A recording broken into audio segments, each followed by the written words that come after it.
Добро вечер, почитувани гледачи. Продолжуваме со серијата интервју со јавна личност. Еве вечерва со нас е модниот дизајнер и костимограф Александар Рашковиќ. Добре ни дојдовте во студиото, Александар. Добре ве најдов. Како сте? Како сте денеска? Како се чувствувате нова? Топло? Па овдека во ова прекрасно климатизирано студио супер се чувствувам кај вас. Така, завршија ли вашите обврски на ФОН, каде што Универзитетот ФОН, каде што сте хонорарен професор? Па, да, завршија обврските, заврши сесијата, имавме и одбрана на дипломски работи, две студентки кои што јас ги превземав за да малци им помогнам во реализацијата на нивната дипломска работа. Минатата недела, да кажам, поминатата заврши тоа, успешно завршија со десетки. Браво, не се сомневам дека во Македонија има таленти од таа област на уметноста. Воедно сте и доцент на факултетот за драмски уметности на катедрата за историски костим и костимографија. Да, не е катедра. Јас сум доцент на факултет за драмски уметности при Универзитетот Кирил и Методи, веќе 7 години наназад. Тоа е предмет костимографија и уште еден предмет историја на костимографија, кои што предметите ги слушаат сите катедри. Значи има повеќе катедри, актери, драматурзи, режисери и така натаму. Вие сте потврден костимограф, за вас зборат безброј костими кои што ги работевте за театарските представи на Комановскиот театар, некои театарски представи во Скопје, во Струмица. Не знам дали имате работено вон Републикава. Вон Република Македонија имам работено само како асистент на мојата професорка, пошто студира во Бугарија, во Софија, на Национална ликовна академија. На неа ја асистирав за не театарски представи, туку за оперски представи, бидејќи она беше оперски костимограф. Едната е во Кајро и другата е во Гренобл. Меѓутоа само како асистент, не како костимограф, бидејќи сепак бев и студент тоа време, така да. И тоа е голема работа, голема предност. Во Кумановскиот театар уште се сеќаваат луѓето на вашите, да кажам, историски костими, многу раскошни, од представата Deus Ex Machina, од представата Ромео и Јулија сега. Александар, ке се сложите ли дека костимографијата е последен печат на едно театарско дело? Па, да, и последен печат, меѓутоа и првиот дојам кој што публиката го прима кога ќе отпочне едно сценско театарско дело, бидејќи пред се ние сме човечки суштества кои што визуелно ги примаме нештата во почетокот, така да костимографијата и сценографијата се едно прво доживување на публиката кога ќе отпочне. Веќе кога ќе се развие театарското дело на сцена, тогаш влегуваат и во содржината, и во пораката, и во начинот на изведбата на актерите, поставеноста режисерска на делото. Режисерот ли е тој што влијае за концептот на костимите, веќе за концептот на представата секако, меѓутоа за концептот на костимите? Знаат ли режисерите понекогаш да бидат премногу наметливи во нешто што не е апсолутно само нивна работа? Па видете, јас режисерот го сваќам како еден диригент на еден оркестар. Значи, он раководи со сите други останати професионалци од својата област кои го создаваат театарското дело или театарската представа. Природно е и исправно режисерот да влијае врз костимографот, меѓутоа не и да дава идејни решенија за костимите, како и за сценографијата, и за музиката, и за сите области. И убаво е кога режисерот ќе даде конкретни насоки за да знае костимографот во кој правец би се движел во изработка или во идејните решенија за костимографијата. Има исто, нормално, сите сме ние различни карактери, има режисери кои што стрикно инсистираат на нивните идеи. Сега тука е врлината на костимографот, дали може тука да направи своја варијанта, да ја протне, да кажеме, нашински кај режисерот, или ќе ги прифати неговите идеи, меѓутоа соработката нормално, тоа не е 1 или 2 дена, едно театарско дело се прави најмалку 40 дена, така да се пронаоѓаат, се здружуваат режисерот и костимографот, другата екипа, се наоѓа заеднички јазик, мислам дека крајот го краси тоа дружење. Така, како се справувате со актерите? Тие понекогаш знаат да бидат незгодни. Не таков костим, не оваков костим, подолго, потесно. Па да речам дека повеќе со актерите од женскиот пол или актерките, со нив има малце по различен пристап костимографот, бидејќи тоа е една природна работа, природна тековна, да кажам, работа каде што актерките што се чувствуваат во по зрели години, Така. исто чувствуваат дека се малку позапоставени на сцената или позагрозени од младите актерки, така да костимографите повеќе внимание обрнуваат на нивниот костим за да ја избалансираат таа некоја енергија на сцената и да бидат сите задоволни нормално. И на годините. И на годините, ајде да кажеме, да. Да. Вие работевте со многу еминентни режисерски имиња. Кој од режисерите така ви остави малку поинаков пристап кон целината на представата, кон сценографијата, особено кон костимот, со кого што можевте да ја пуштите вашата машта, да кажам, онака на други патеки, каде што режисерот ве остави сосема сам, а на крајот ви прожи рака? Првен ке кажам дека јас случајно првиот мој ангажман како костимограф беше во Кумановскиот театар и за моја среќа случајно веднаш бев ангажиран со еден режисер кој што е, да кажам, меѓу најеминентните во Македонија, Сашо Миленковски. И искрено, јас малку бев и уплашен од целата таа ситуација, бидејќи се уште бев студент или пак средно училиште, мислам дека студент. Со него убаво соработував. Тоа беше еден огромен проект со огромна заложба и финансиска и, да кажам, интелектуална кон костимографијата, бидејќи беше тешко делото кое што го работевме. Згора на се и тогаш и театарот и општо културата во Македонија беше во една тешка, да кажам, состојба. И тоа допринесе, меѓутоа убава соработка имавме. Сега можам да издвојам од режисери кои што оставиле комплетно на мојата визија како треба да изгледа костимографијата е, за жал, покојниот Димитар Станковски, кој што навистина можеби вака даваше некои насоки, меѓутоа оставаше костимографот сам да си ја изготви костимографијата, а потоа бараше режисерот и нели костимографот освен со скици и усно да ја оправда костимографијата, зошто е костимот таков, зошто има таков облик, таква функција и така натаму.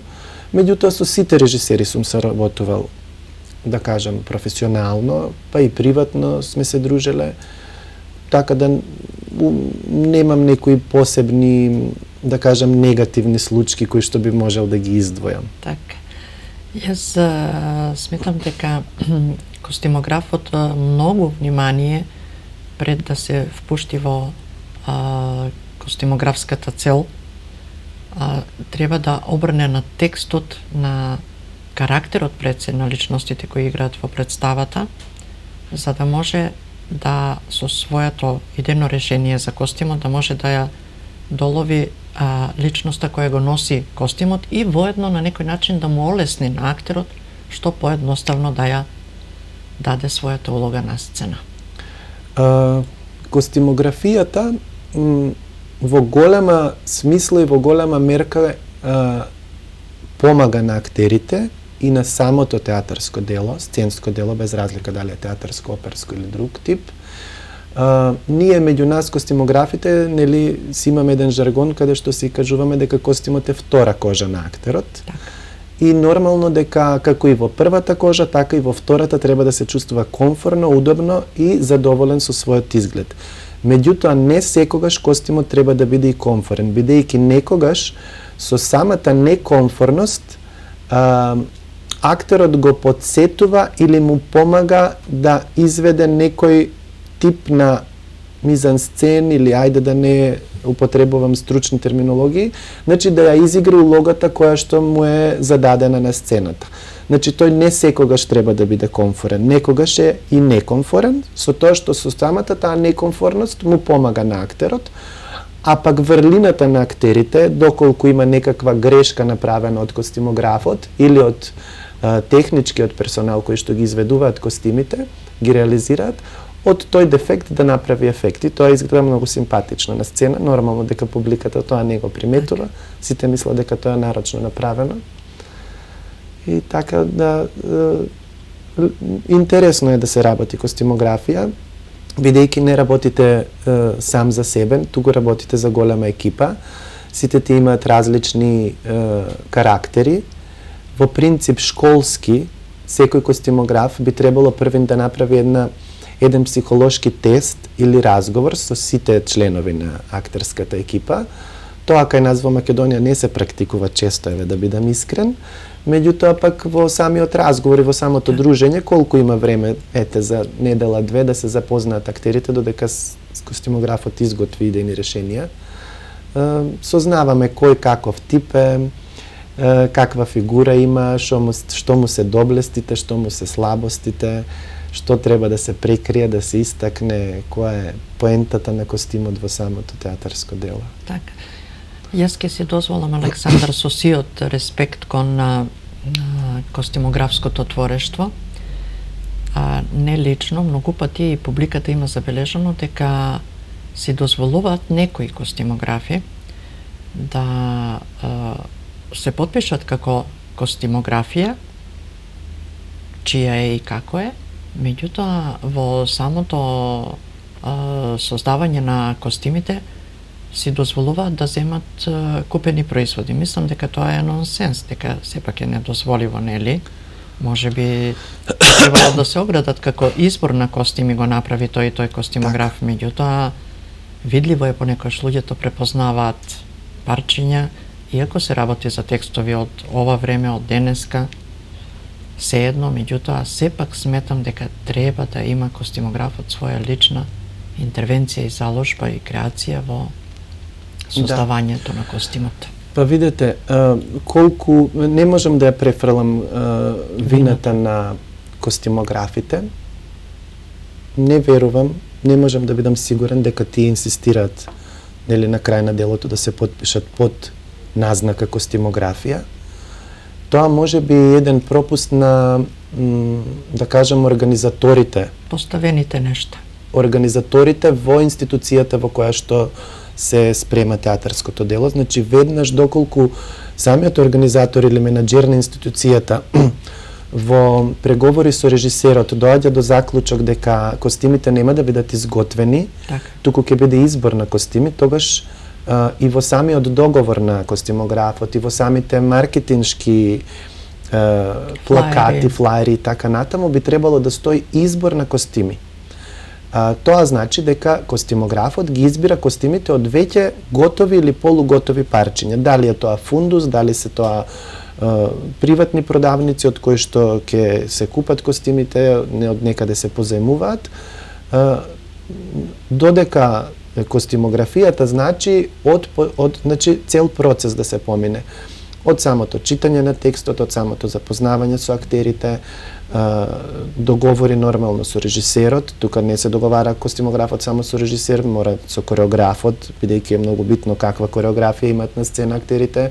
Со сценографијата е многу битен сегмент, бидејќи самата сценографија е позадина на костимографијата. Дури и светлото е битно. Светлото е исто, јас во понатамошниот разговор ќе кажам една случка со светло.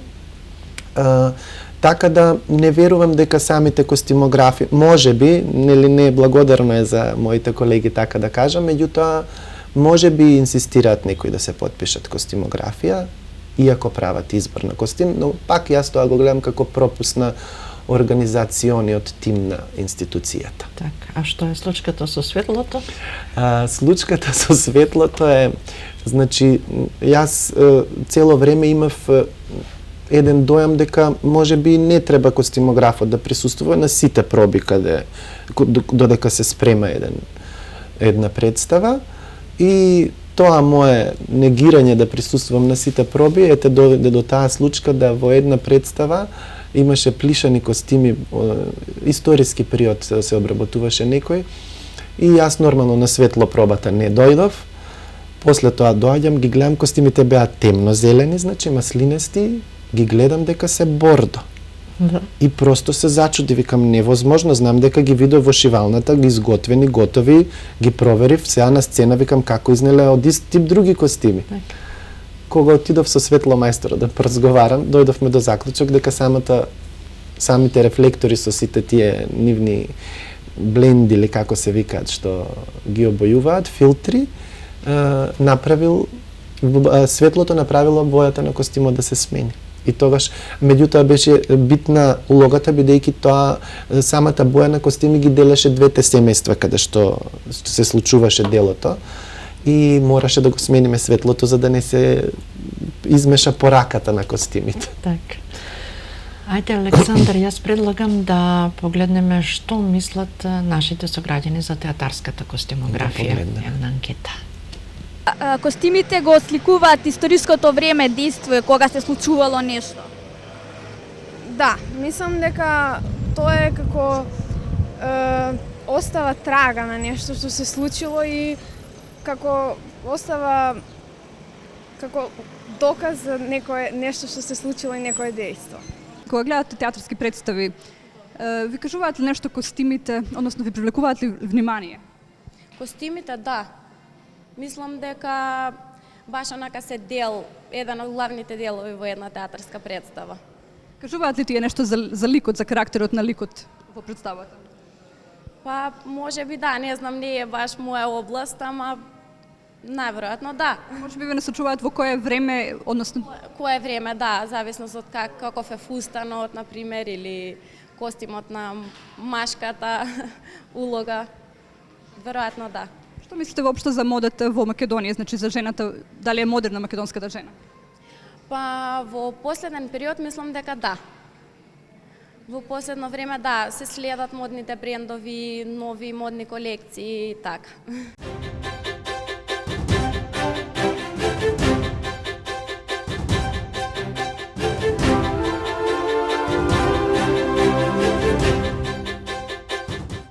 Сметам дека имаме уште многу што да говориме за костимографијата, но ние да поминеме на нашата денешна и друга тема. Еве сега заедно да проследиме една кратка ретроспектива на модата години наназад.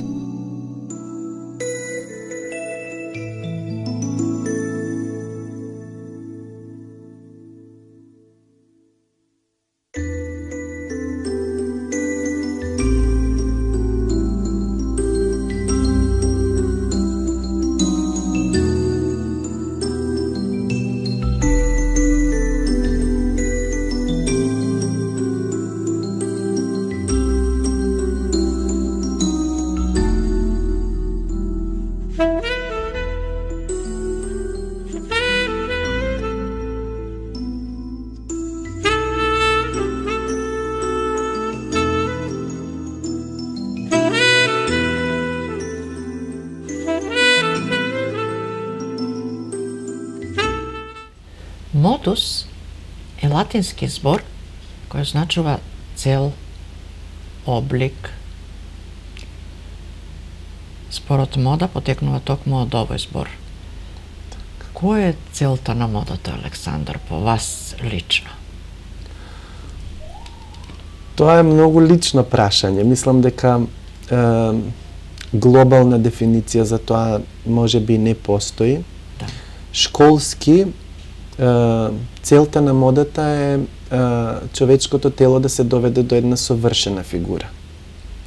Нели, земајќи во предбит и карактеристиките на персоната која што ќе ја презентира модата, но секако дека и секој дизајнер сака да го наметне неговиот стил или неговото видување, да не кажам визија, за како би требало да изгледа совршено човечко тело облечено во некаква облека, македонски кажано.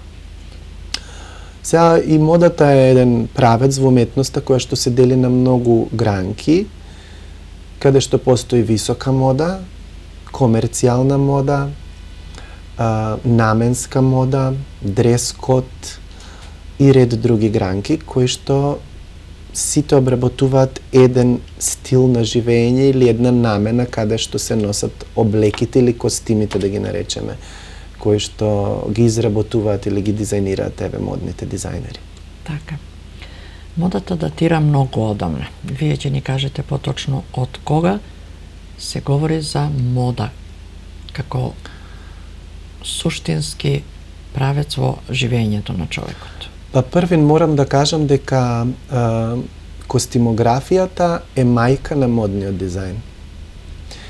Значи, костимографијата се изучува од палеолит па се до денешно време, да речам, ајде, до сецесион стил, во кој што се уште живееме.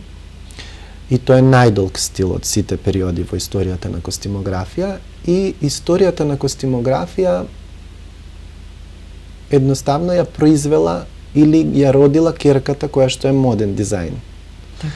Бидејќи во костимографијата или во историјата на костимот, секој костим имал посебна улога во текот на денот, зошто и како се носел, додека денеска во модниот дизајн и некогаш и нема улога.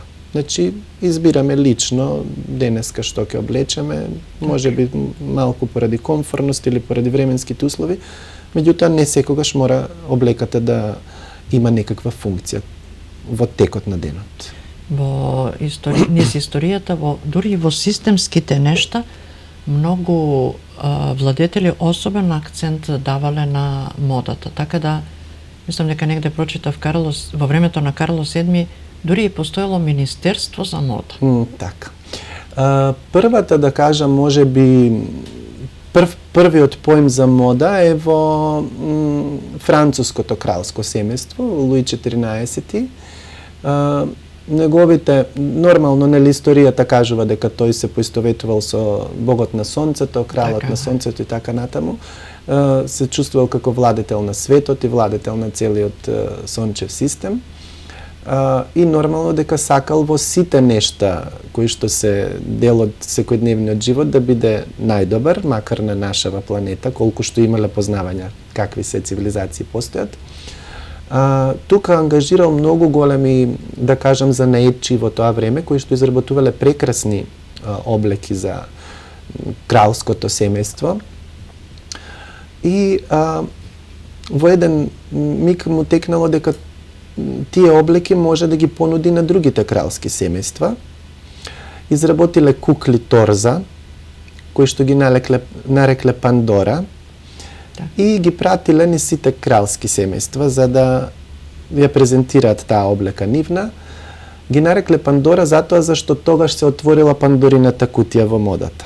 Значи сите биле заинтересирани, сите биле воодушевени од тоа како били изработени тие облеки, костими во кралството на Луи XIV и веќе од тука почнала, да кажем, да се развива модната индустрија. Сите кралски семејства нарачувале од тука да мислам костими кои што ден денеска се или историски костими. Така да модата од тука влијае. Мислам почнува, не влијае. Сега до ден денеска има милион подправци, секој дизајнер преферира свој стил. Обширна е таа тема, многу за разговор. Да, тоа е за некој друг термин. Александар, што сметате вие, која диктира во последните години, да кажеме во овој век, 21-виот, светската мода? Не само што сметам јас, него мислам дека е тоа правило, дека не може друг да ја диктира освен Франција и Италија. Баш поради тоа што таму и почнала модата да се развива. Генетски ли се предодредени тие? Па може би не само генетски, туку едноставно со векови наназад се во таа област. Многу се напредни, многу истражувања, многу наука, многу учење, многу технологија. И нормално дека некој што е 10 века пред нас, многу тешко е ние да го стигнеме. Другите од, еве да кажам, земјинава топка, меѓутоа има поединци кои што навистина имаат влијание, дури и од Македонија на светската модна сцена. Так. Еве ќе издвојам еден Пејовски, македонски дизајнер во Лондон, кој што се прослави со костимот на Бьорк, што го нарекоа Лебед. Тој дури денеска е главен дизајнер или сениор дизајнер на една позната модна куќа во Англија, каде што има под негово раководство работат 40 дизајнери, врвни дизајнери.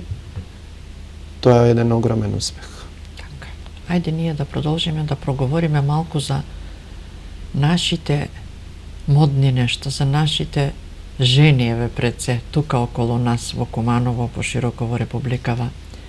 Сметате ли дека македонската жена знае да се облече? Сметам, да.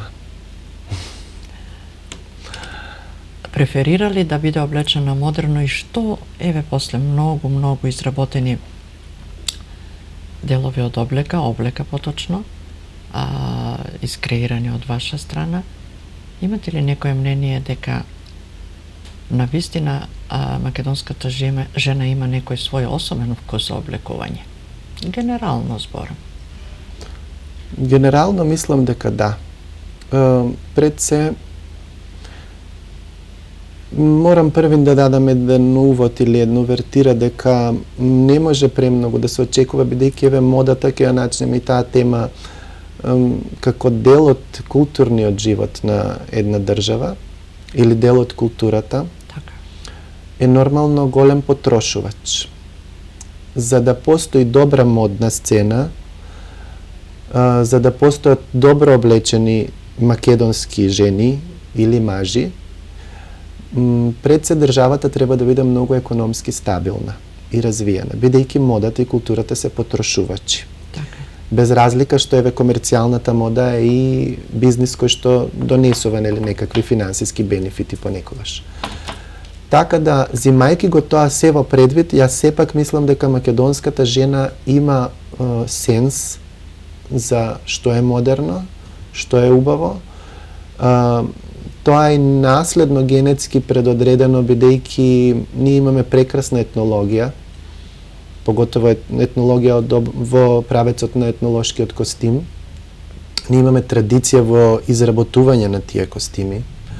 Имаме јазик преку кој, додека траела Османската империја, лично преку текстилот и преку костимот, сето тоа што не можеле да го кажат јавно, го кажувале во тие везови, во тие апликации, во тие ткаени форми и така натаму. Така да чувствувам дека и генетиката има многу битен фактор тука, дека македонската жена генетски е предодредена да почувствува и да преферира нешто естетски и да кажам еве модно издржано. Така. Вие сте човек кој што многу внимание обрнува на конечниот ефект од облеката која што ја креирате за одредени клиенти. Доаѓате ли честопати во состојба да не сакаат вашите клиенти да ја прифатат вашата сугестија за да биде тоа конечно така како што најмногу би било и најдобро носено понатаму? Честопати не, но доаѓам. Да. Да. Краток, вистински, искрен одговор. Жените да. се сепак жени. Предпоставувам дека најмалку сакате да расправате за вкусови, бидејќи ѓаволот рекол дека за вкусовите не треба да се расправа, па седнал во коприви. Така. Да.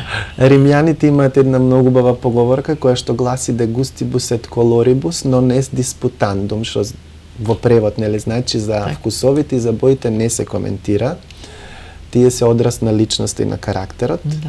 Меѓутоа сепак, значи, мојата професорка по костюмографија на факултет викаше сепак во речникот постои збори невкус, значи мора да го обработиме и тој термин. Што значи, што е невкус и како се презентира. Да се навратам, значи доаѓам некогаш до, ајде да не речем конфликтни ситуации, меѓутоа различни мислења или судирна мислења со клиентите. Сепак, бидејќи јас сум ателје која што изработува, нели, облека и по нарачка на клиентите, мојата должност е да ги испочитувам нивните барања. Јас гледам тоа така малце суптилно и нежно да го наметнам мојот стил, бидејќи пак, нели, таа облека која што е изработена кај мене сепак мора да носи мој печат и ме представува мене. И наоѓам некој начин тоа да го постигнам. Некогаш нормално има и да кажам пропусти, ама сепак мислам дека сите, еве, ајде сега да кажам 90%, не мора да идам до тоа 99%, 90% се задоволни, мислам дека го носат мојот печат на облеката која што ја изнесуваат од моето ателје, да речем. На кого ги оставате тие 9% кои што? На мажите, може би, се облекуваат ли мажите кај вас? А во почеток, значи, кога отворив модна ателје, кога решив да се занимавам со моден дизајн, правев и облека за мажи, меѓутоа тоа е многу поспецифична технолошки, да кажам, и технички изведба, и затоа ми требаше многу поголем технички персонал во ателјето. Немав можности тоа нешто да го реализирам и затоа се одлучив само на свечена женска гардероба. Да се вратиме сепак ние на жените. Александар, облечена жена е најразголена жена. Така велат. Сакаат ли македонските жени да што повеќе да покажат тоа што е убаво на нив, да истакнат малку по комотно да бидат облечени, или држат до некоја така дискреција? Ајде да не генерализираме. Жените кои доаѓаат кај вас. Предвид по-комотно или по-разголено? По-разголено. Сакаат, да. Што е тоа што го прави тоа кај жените, тоа таквото чувство, чекај малку по-така? Значи, првен има една малку да кажам како бариера во односот, бидејќи јас сум, нели, маж дизајнер, а кај мене доаѓаат жени, клиентки. Сега, мислам дека кога би оделе кај жена дизајнер, многу по-храбро би ги кажале барањата и желбите, каде сака да видат истакнати, разголени, да кажеме. Додека кај мене, бидејќи постои таа бариера, нели, од спротивен пол, секогаш нагласува дека сакаат таму малку да е разголено, ама сепак на некој начин да биде прикриено. Така. И сега тука е мојата, нели, машта, да кажам, креација, како тоа да се изведе, да се гледа, да не се гледа, сепак да се надзира. Сакаат да бидат разголени, нормално тоа влија и од многу медиуми, да кажем, од соседните држави, кои што не е случајно секојдневно ги пратиме, дали преку музичка естрада и така натаму. Меѓутоа, сепак, јас мислам дека и разголена жена, кога е тоа професионално направено како облека, може да изгледа и симпатично. Се до границата каде што почнува да делува вулгарно. Да. Вулгарноста во никаков момент не треба да биде присутна. Па дури да се работи и за театарски костим. Ви рекла ли некоја жена досега во незините разговори, договори со вас, не сакам да изгледам вулгарно? Еве, баш таква една реченица. Да. Тоа се должи на тоа што многу од клиентките мои предходно оделе и кај други дизајнери, па тие изготвувале своји дизајни, каде што биле осудени на некој начин каде што ги носеле. Не зборам сега за сите дизајнери, нели, за поединци. И ете, изгорени нашински кажано од тоа, ми наговестиле дека не сака да изгледат вулгарно. Модни дизајнери. модни настани, Fashion Week. Јас мислам дека вие нема таму на тие писти, сцени. Да, Зошто?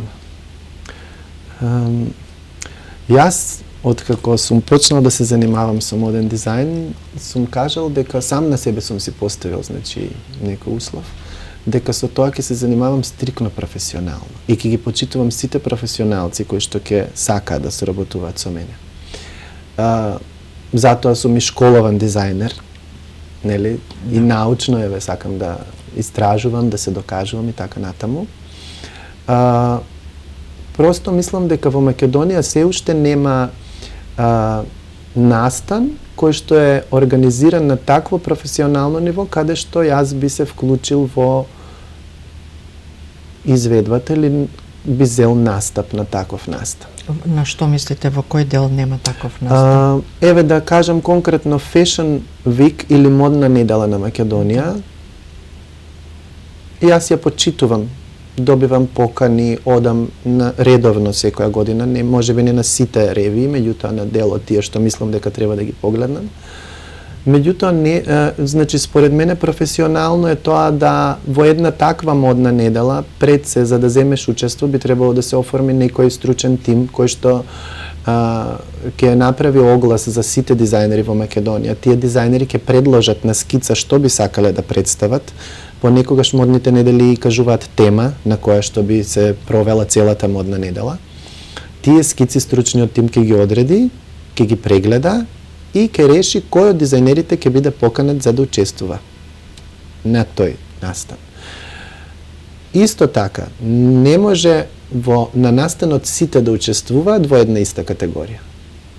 Како и во сите области се поделени на професионалци, аматери, луѓе кои што изработуваат само накид, луѓе кои што изработуваат комерцијална мода и така натаму, и нормално дека секој ќе си го пронајде местото таму каде што припаѓа. Сте биле ли вие во состојба да работите со луѓе кои што се необразовани на тема моден дизајнер, се подпишуваат како модни дизајнери, ги бараат своите места на сцената на модата, Да. и сега нормално си имаат свое мислење за себе. Да. Сте работели ли заедно со такви луѓе? Има ли навистина? Јас лично сметам дека како и во секоја област, така и во областа на модното дизајнерство, мора да постои некаква разлика од луѓето кои што се потполно едуцирани на таа тема и од луѓето кои што се прагматичари. Така, значи пак ќе речам дека како и во сите професии, во оваа професија постојат аматери и професионалци. Професионалци се луѓе кои што се модни дизајнери дипломирани или дипломирани во некоја блиска или сродна област од модниот дизајн, а аматери се луѓето кои што само имаат афинитети спрема тоа, меѓутоа се занимаваат со тоа. Сега некој ќе каже непрофесионалец и оној кој што професионално се занимава со одредена област. Меѓутоа нема дипломирано или нема адекватно образование за таа област.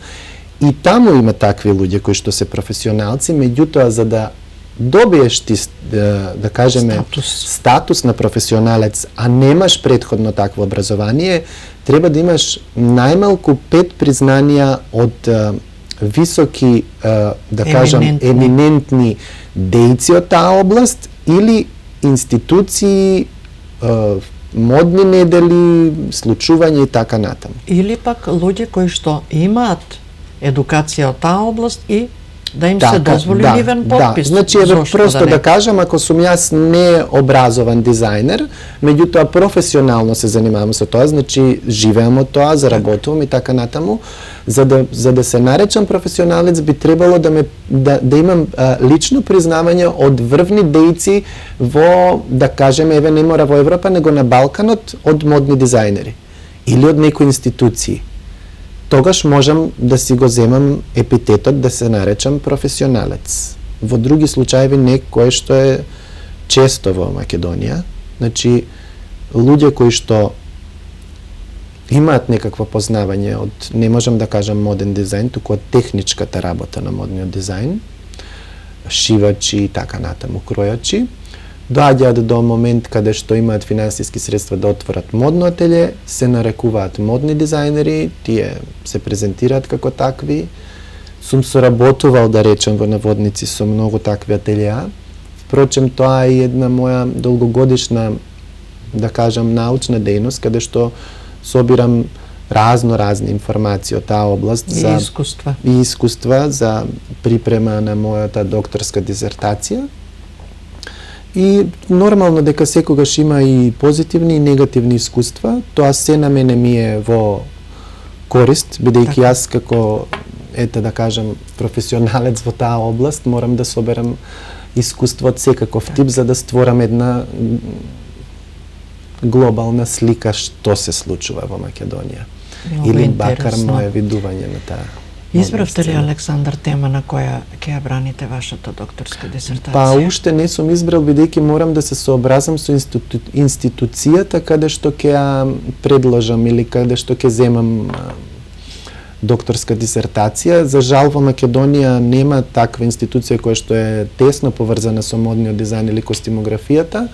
Меѓутоа, Институтот за македонска книжевност и културологија во Скопје имаат докторски студии по културологија, каде што можам да влијаам и да се пронајдам, да кажам, во одбрана или во подготовка на мојата докторска дисертација, и тоа и ќе наметне самите студии докторски, ќе ја наметнат темата на докторската дизертација, без разлика што целокупниот материјал што ќе го имам, и веќе што имам нешто собрано, ќе го искористам, да кажам. Не би направил никаква селекција. Вие бевте една од поважните алки во проектот на Музеот од Куманово Ала Франга, што зеде повеќе награди, за тоа многу говоревме, многу емисии и уште, и нека се множат наградите.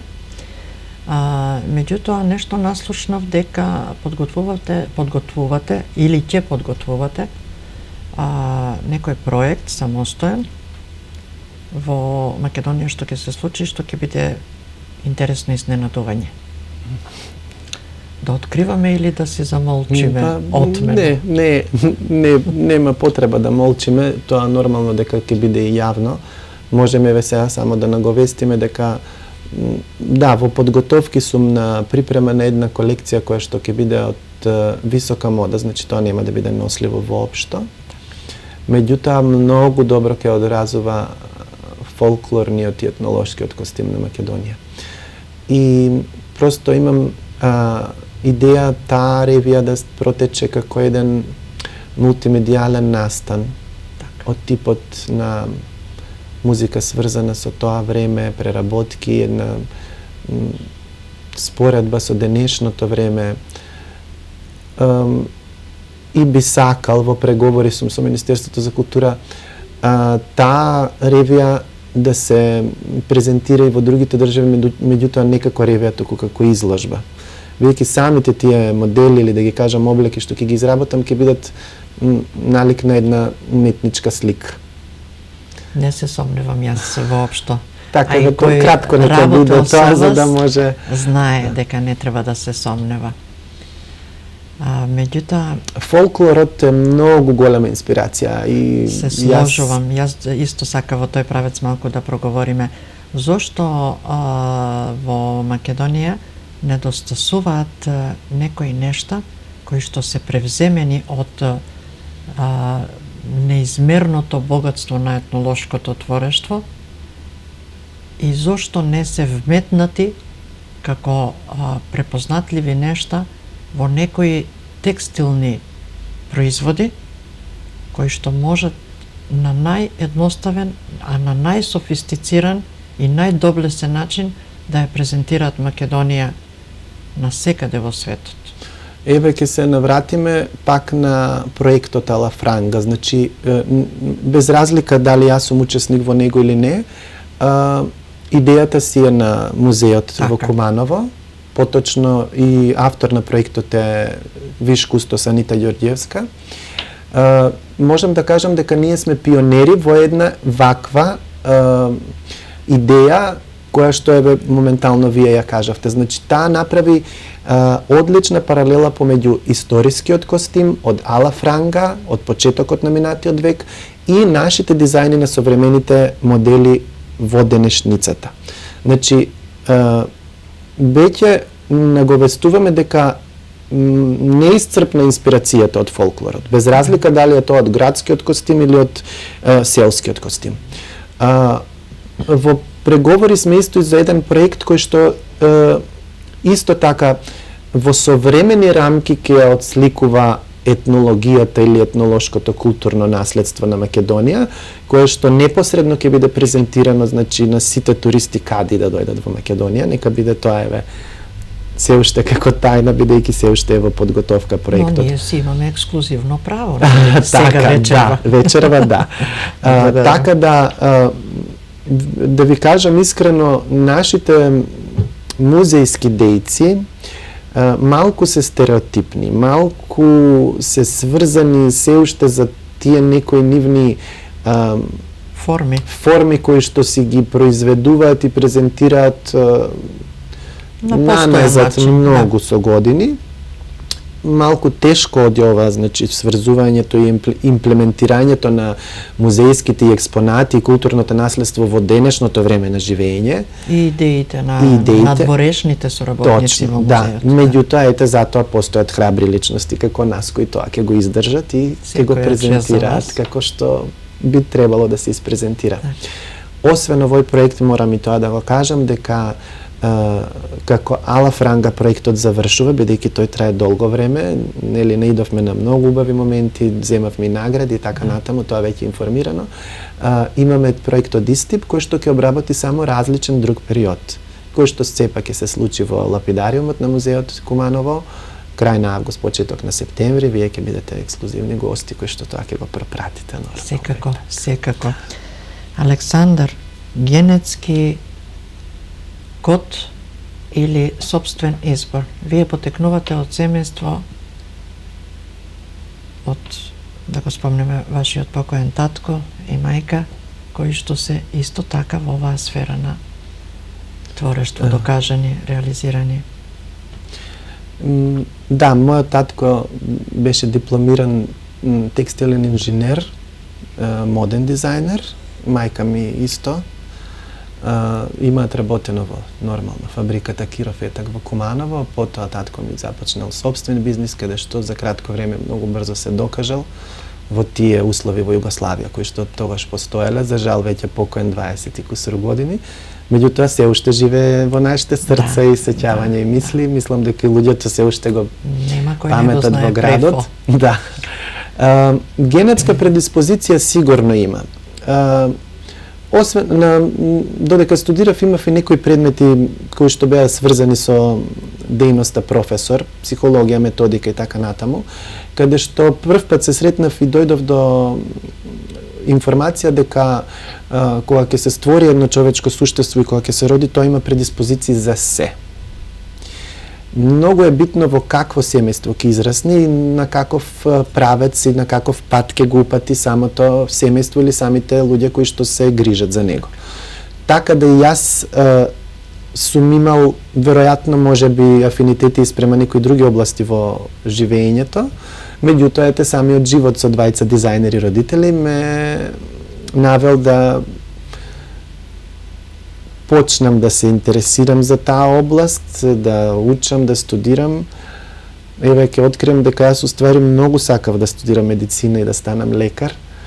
Меѓутоа пак ете судбинската некоја врска ме натера да се запишам во уметничко училиште средно во Скопје, каде што немав воопшто чувство дека ќе ме примат, бидејќи имаше многу пријавено кандидати.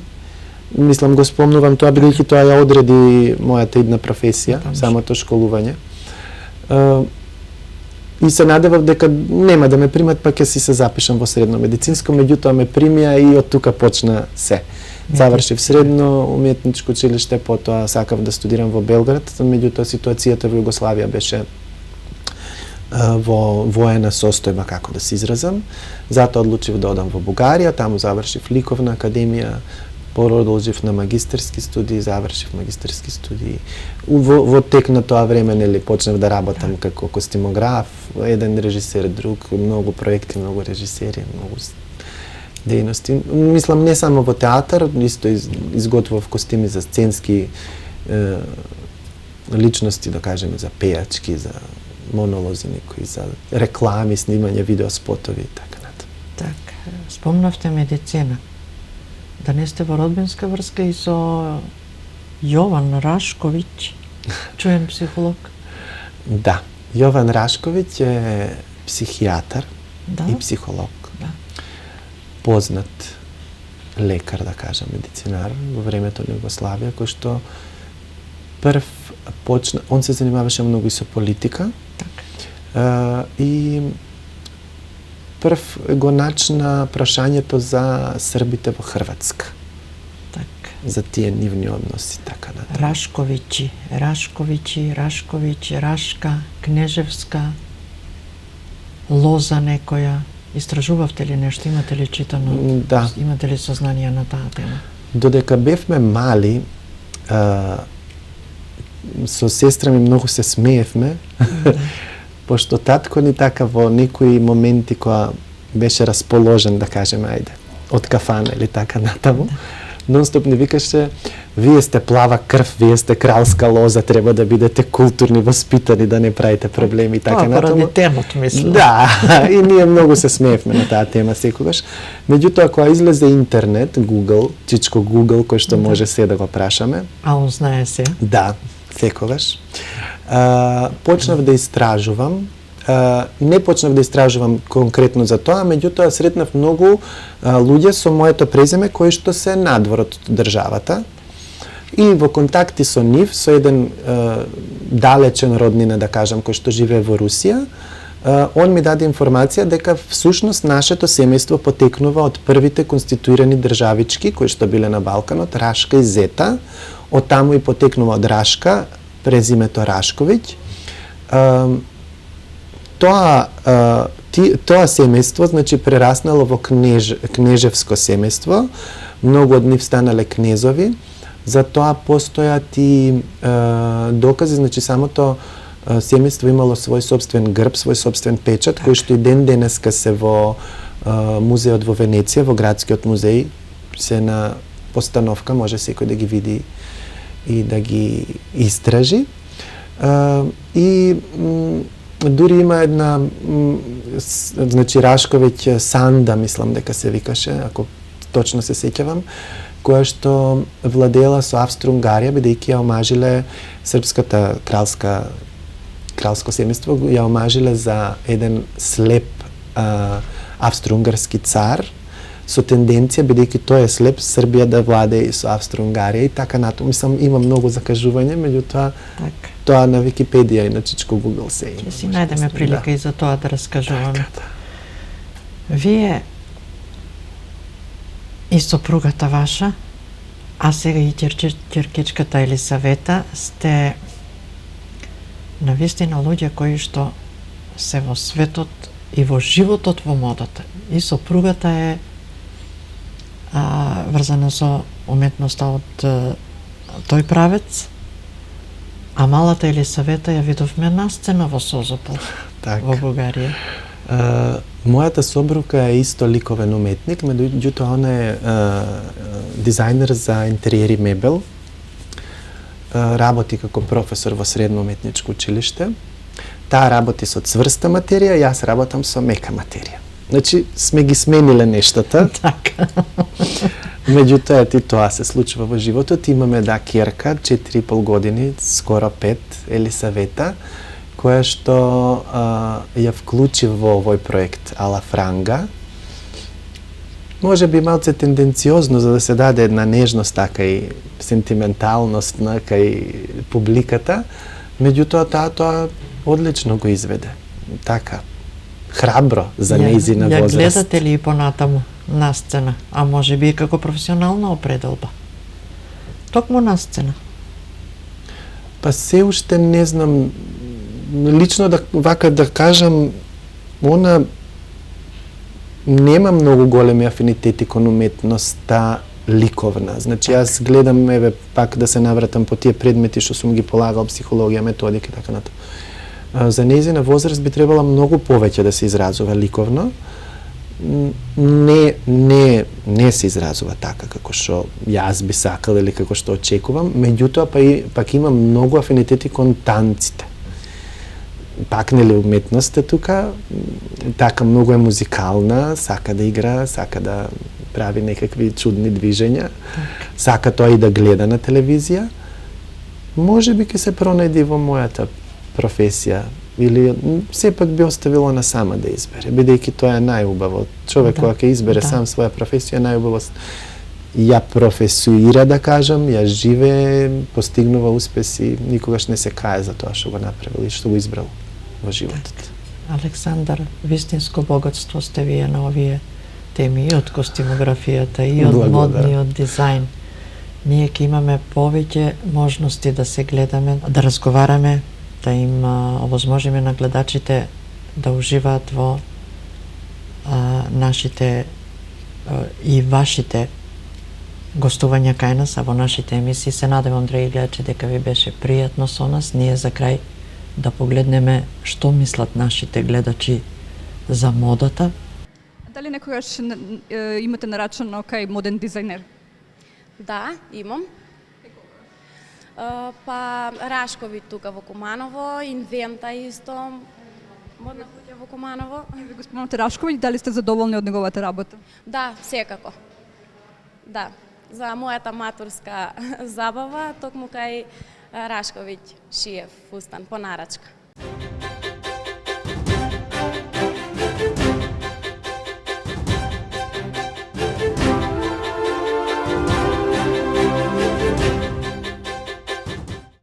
Да му се заблагодариме на Александар Рашковиќ уште еднаш. Благодарам и на вас на поканата. Се најубав. Задоволство ми беше.